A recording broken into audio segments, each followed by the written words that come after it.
विद्यार्थी मित्रांनो, आज आपण स्टँडर्ड 9चा प्रॅक्टिस सेट 4.4 बघणार आहोत. त्याचा क्वेश्चन नंबर फर्स्ट आहे, fill in the blank of the following. 1 x/7 equals to y/3 equals to 3x + 5y upon dot dot equals to 5x - 9y upon dot dot. आता हे जे ratios दिले आहेत आपल्याला, याचे डिनॉमिनेटर आपल्याला फाइंड आउट करायचे आहेत. चला तर मग पुढे बघूया. आता आपण इथे काय वापरणार आहोत, by the theorem on equal ratios. आता हे जे एक्झाम्पल आहे त्याला इक्वल रेशोचं थेरम अप्लाय होणार आहे. ते थेरम आपण खालील पद्धतीने लिहून घेतले आहे ते प्रॉपर्टी. आता आपण ते सॉल्व करूया. Equals to solution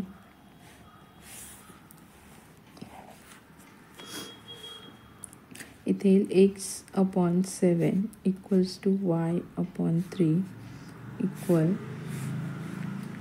3x + 5y. आपल्याला हे फाइंड आउट करायचं आहे. Equals to 7x - 9y. ते डॉट डॉट आपल्याला हे फाइंड आउट करायचे. ठीक आहे. तर आता आपण इथे काय करूया, एक्सची किंमत 7 आहे, वायची किंमत 3 आहे. आता आपण याला a/b आणि याला c/d मानून घेऊया. ठीक आहे. मग आपण आता इथे आपण ॲज इट इज हे खाली घेऊया, फक्त इथे एक्सची व्हॅल्यू आणि इथे वायची व्हॅल्यू पुट आउट करून, आणि त्याच्या आपल्याला व्हॅल्यूज मिळणार आहेत. म्हणजे इथेही सेम आपल्याला करायचं आहे. मग आता आपण x/7 equal to y/3 equal to 3x + 5y. आता आपण खाली ते ॲज इट इज घेऊया. हा 3 इथे आला इंटू एक्सची व्हॅल्यू काय आहे 7 प्लस हा 5 इथे आला इंटू वायची व्हॅल्यू काय आहे 3 आहे. ठीक आहे. मग आता आपल्या इथे इक्वेशन काय येईल, 3x + 5y अपॉन आता 7 3s are 21 आणि 5 3s are 15. तर यांची प्लस होऊन आपल्याला आन्सर मिळणार आहे ते 36. इझी आहे ना. आता आपल्याला सेकंड रेशोची व्हॅल्यू फाइंड आउट करायची आहे. मग आपण इथे x/7 equals to y/3 equal to 7x - 9y upon इथे आता आपल्याला हा 7 ॲज इट इज घ्यायचा आहे. एक्सची व्हॅल्यू आहे आपली 7 - 9 वायची व्हॅल्यू आहे 3. ठीक आहे. मग इथे 7x - 9y upon 7 7s are 49 minus 9 3s are 27. ठीक आहे. मग इथे हे मायनस करून आपलं फायनल व्हॅल्यू येईल 7x - 9y अपॉन इथे 22 व्हॅल्यू. समजलं सर्वांना. मग इथे आपण फायनल आन्सर राईट करून घेऊया. देअरफॉर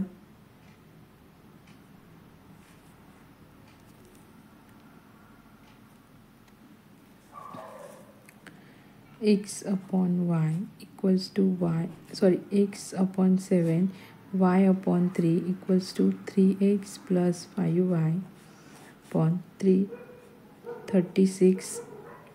आन्सर येईल equal to 7x - 9y upon 22. समजलं. तर मग सेकंड नंबरचं एक्झाम्पल आहे a/3 equals to b/4 equal to c/7 equals to a - 2b + 3c. याचा डिनॉमिनेटर रेशोचा डिनॉमिनेटर फाइंड आउट करायचा आहे, याचा न्यूमेरिटर.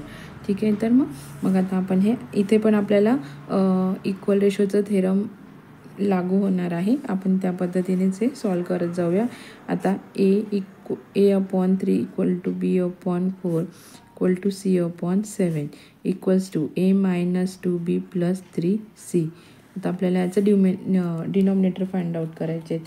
मग आता आपल्याला एची व्हॅल्यू इथे काय दिली आहे 3. ठीक आहे. मग आपल्याला हेच इक्वेशन खाली घ्यायचं आहे, बट a, b, cच्या ज्या ह्या व्हॅल्यू दिलेल्या आहेत त्या आपल्याला यामध्ये ॲड करून घ्यायच्या आहेत. आता 3 - 2 तर बीची व्हॅल्यू काय आहे इथे 4 प्लस हा 3 ॲज इट इज येईल, सीची व्हॅल्यू इथे येईल इंटू 7. आता हे कसं सॉल्व करणार आहोत आपण ते घेऊया. a - 2b + 3c अपॉन आता 3 - 2 केल्यावरती किती उरतात इथे, सॉरी आपण याचं मल्टिप्लाय घेऊया. 3 - 8 4 2s are 8 येतील प्लस 3 इंटू 7 हे 21 येतील. ठीक आहे. आता हे सॉल्व करूया आपण. ठीक आहे. A minus 2b plus 3c equals to इथे किती येतात मग 8 -3 केल्यावर इथे -5 येईल. लहान संख्येतून मोठी संख्या वजा होते आणि इथे +21. मग याचा फायनल आन्सर येईल इथे 16 येतील. ठीक आहे. 21मधून -5 गेले 16 आणि मोठ्या संख्येचं चिन्ह येतं त्याला. ठीक आहे. आता आपल्याला ही सेकंड रेशो फाइंड आउट करायचा आहे. तर तो घेऊया आपण A/3 = B/4 = C/7 equals to. आता आपल्याला आता याच्यात ज्या व्हॅल्यूज दिल्या आहे 6, 8 आणि 14.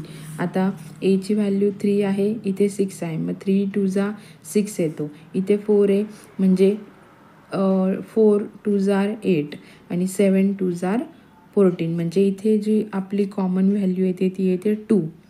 समजलं सर्वांना. मग आपण काय करूया 2 × A मायनस 2 × B घेऊया. कारण ह्या 8ला पण काय होतोय 2ने डिवाइड होतंय आणि 2 × C घेऊया. ठीक आहे. म्हणजे इथे मायनस आहे तर आपण इथे मायनस घेतलं, इथे प्लस आहे तर आपण इथे प्लस घेतलं. Divided by 6 - 8 + 14. ओके. मग इथे येतात 2 × A 2A minus 2 × B 2B plus 2 × C 2C. मग इथे 6 - 8 + 14 इथे येईल. Therefore A/3 = B/4 = C/7 = A - 2B + 3C upon हा 16 आला.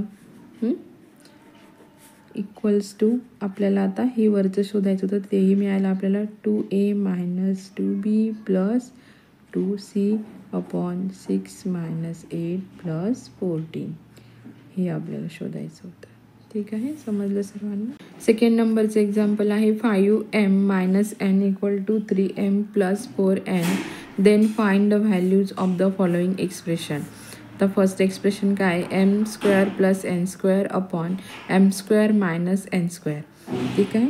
मग आता आपण इथे सोल्युशन घेऊया. गिवन 5m - n एक्झाम्पलमध्ये दिले आपल्याला हे 3m + 4n. 5m - 3m = 4n + n. Okay. तर हे कसं आलं इथे 5m - n आहे, 3m - 4n आहे. मग आपण mच्या व्हॅल्यू एका साईडला घेऊन घेतल्या आणि nच्या व्हॅल्यू एका साईडला. मग देअरफॉर 5मधून 3 केल्यावर इथे किती उरतात 2m इक्वल्स टू आणि 4n + 1m केल्यावरती इथे 5n आन्सर येतं. मग देअरफॉर याचा रेशो काय येतो m × n इक्वल्स टू 5/2 हा त्याचा रेशो आला आहे. ओके. आता आपण याला काय करूया स्क्वेअरिंग ऑन बोथ साइड.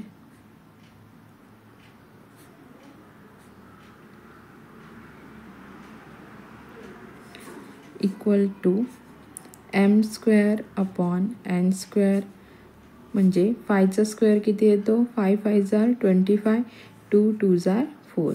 ठीक आहे. मग आता पुढे आपल्याला हे एक्सप्रेशनमध्ये ॲड करून आणि सॉल्व करायचं. मग इथे वापरू आपण by componendo dividendo property.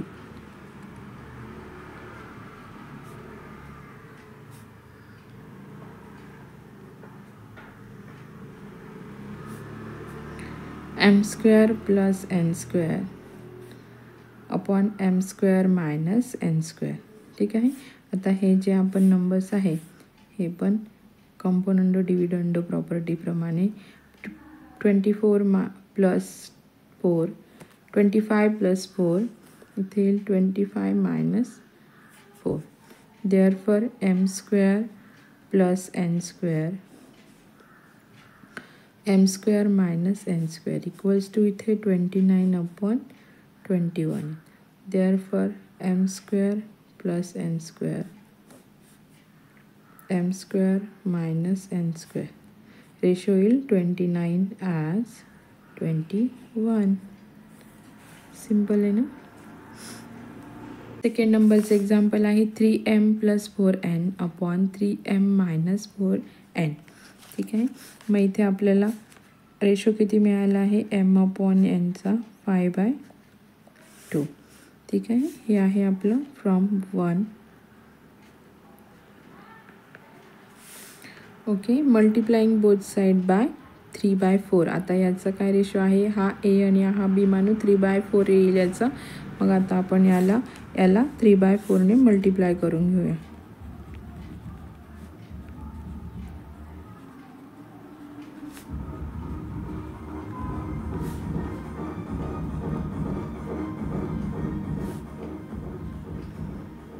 Three upon 4 इथे येईल 3/4 into m/n equal to 3/4 into 5/2. Therefore 3m/4n equal to हे 15/8 येतात. ह्याने याला मल्टिप्लाय केला 3m ला, याने याला मल्टिप्लाय केला 4n ला. आता 3 5 = 15 आणि 4 2 = 8 हे आलं. आता इथे आपण कंपोनंट डिव्हिडंडची प्रॉपर्टी यूज करूया. Bye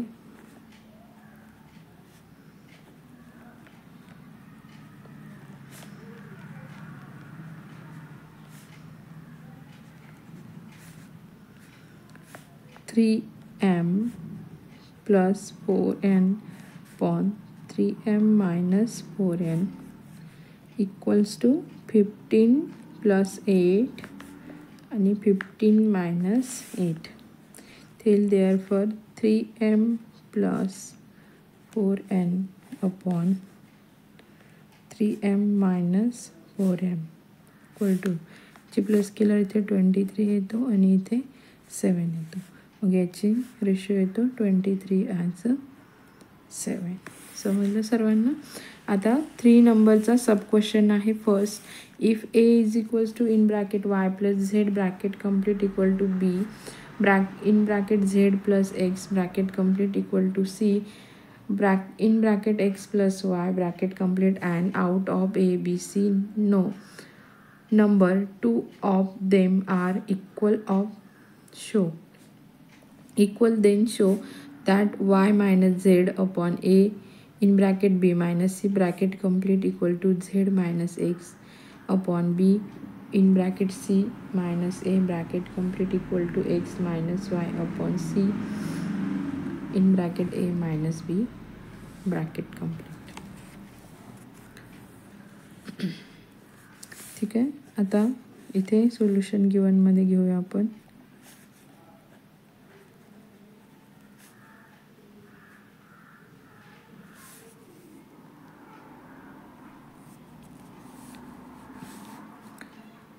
a equal to y + z equal to b z + x equal to c x + y on dividing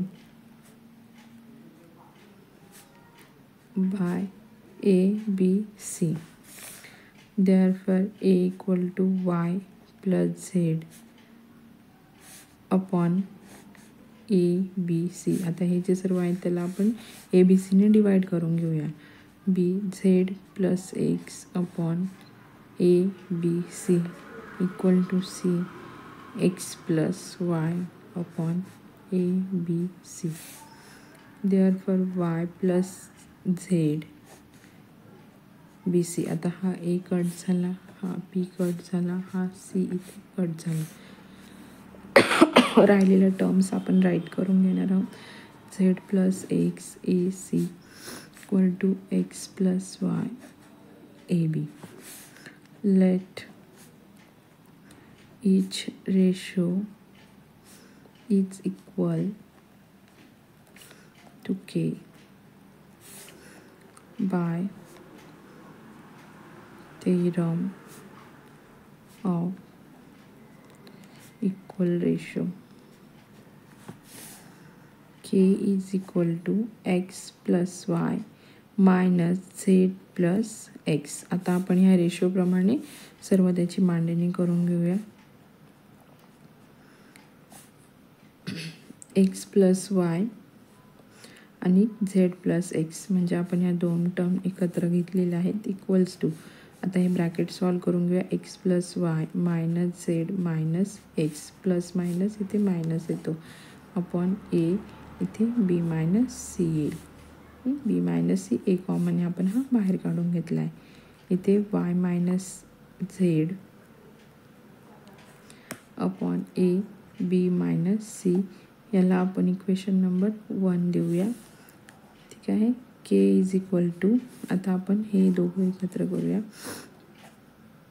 sorry हे दोघं, वाय प्लस झेड